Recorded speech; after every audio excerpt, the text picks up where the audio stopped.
L'Europe que nous voulons assure un développement respectueux de l'environnement et du cadre de vie. La grande région y travaille depuis longtemps, grâce à plusieurs projets dont notamment Alcoa. En constat, les eaux récoltées peuvent parfois être polluées. Mais pourquoi ? En particulier en raison de la charge polluante des eaux en sortie de la France, puisqu'il restait encore des eaux usées domestiques effectivement dans la rivière à la sortie du territoire. Et on a commencé à réfléchir à un programme d'action conjoint avec des travaux d'assainissement côté français effectivement pour résoudre cette question de rejet domestique dans la rivière et améliorer la situation chimique de l'eau. Et d'un autre côté, des travaux de renaturation côté luxembourgeois. Il s'est greffé un dernier point là-dessus. En fait, on est sur un secteur minier, sidérurgique, et donc avec beaucoup de pollution industrielle. Et on a inventorié toutes les entrées sur l'Alzette avec des analyses pour vérifier s'il y avait des entrées encore actives de micropolluants sur le milieu naturel. Mais aussi le projet Aïcha. On est parti du constat dans la zone transfrontalière ici, traversée par l'Eiche, qu'il y avait toute une série d'ouvrages qui étaient vétustes et d'ouvrages qui manquaient, qui n'étaient pas encore construits en termes d'épuration des eaux. Par ailleurs, il y avait aussi une pression démographique importante, l'activité économique qui se développait, qui ont mis en évidence vraiment la nécessité d'une approche intégrée, transfrontalière, puisque de toute façon, pour l'assainissement des eaux, l'eau ne connaît pas de frontières. La qualité des eaux d'un côté, la qualité des logements de l'autre, afin qu'ils soient plus durables, plus efficaces en énergie. Le projet Greenef. Das Projekt lief ja über einige Jahre und hat jetzt auch schon seinen Abschluss gefunden.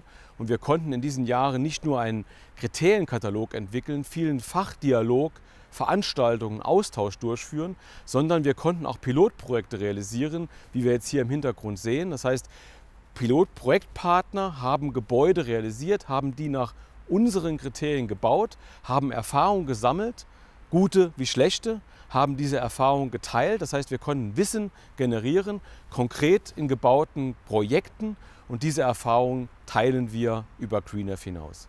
Alors, quels sont les résultats ? On constate déjà aujourd'hui clairement une amélioration. Sur le plan chimique, c'est sans équivoque. Côté luxembourgeois, on se rend compte que l'Alzette est de meilleure qualité plus tôt, en amont. Sur le volet renaturation, de toute façon, clairement, il y a des opérations qui ont permis de gagner une qualité environnementale, une qualité physique et également de lutter par contre les inondations sur leur secteur. Ici, on épure les eaux usées d'une façon assez poussée. On va jusqu'à épurer l'azote et le phosphore, ce qui n'est pas le cas de toutes les stations d'épuration.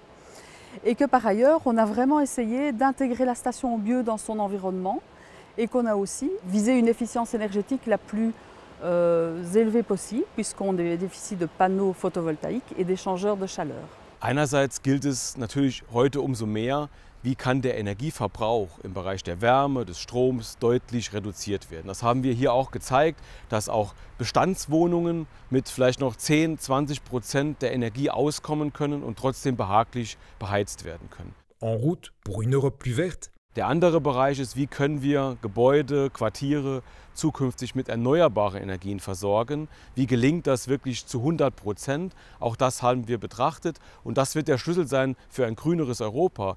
Wie schaffen wir es, Energieverbrauch zu reduzieren und gleichzeitig diesen mit Erneuerbaren zu decken? Mais c'est aussi une optique d'Europe peut-être plus bleue aussi, parce qu'on parle d'une Europe plus verte, mais aussi d'une Europe plus bleue. Puisqu'ici on parle de l'eau, de la protection de l'eau, puisque l'eau est une ressource essentielle et primordiale, vraiment c'est une richesse pour nos territoires. Et l'Europe l'a bien compris, puisqu'on a quand même tout un armada, une volonté d'harmoniser les réglementations à l'échelle des différents États membres. Une Europe respectueuse de l'environnement donc, mais une Europe qui reconnaît également son histoire et cherche à la mettre en valeur pour ne plus commettre les mêmes erreurs. Coup de projecteur sur l'End of Memory. Les différents partenaires avaient tous l'objectif commun de mettre en lien les deux guerres mondiales. C'était déjà un objectif important, et de valoriser le territoire au travers du tourisme de mémoire. L'histoire est commune à nos quatre territoires, et l'objectif est donc de ne pas réitérer les erreurs du passé. Place à de nouvelles expériences pour découvrir l'histoire. Les visiteurs peuvent découvrir différents sites de manière immersive. L'exposition itinérante qui est actuellement à Osingen, au Grand-Duché de Luxembourg, où c'est une expérience immersive également dans un conteneur. Donc on est parti sur des supports physiques, des sites. On est parti également sur du multimédia, sur des sites web, sur les réseaux sociaux au niveau du plan de communication, sur du papier, parce qu'on a aussi édité une carte touristique avec tous les lieux de mémoire des 4 territoires. L'Europe trouve son sens grâce à tous ces projets de coopération transfrontalière. On a vraiment établi des relations de confiance et un travail d'équipe. L'Europe n'est pas quelque chose d'abstrait, c'est vraiment une action concrète sur leur territoire, dans leur vie, pour leur qualité de vie. Interreg Grande Région, partageons des valeurs comme l'entraide et la solidarité. Une Europe de la coopération.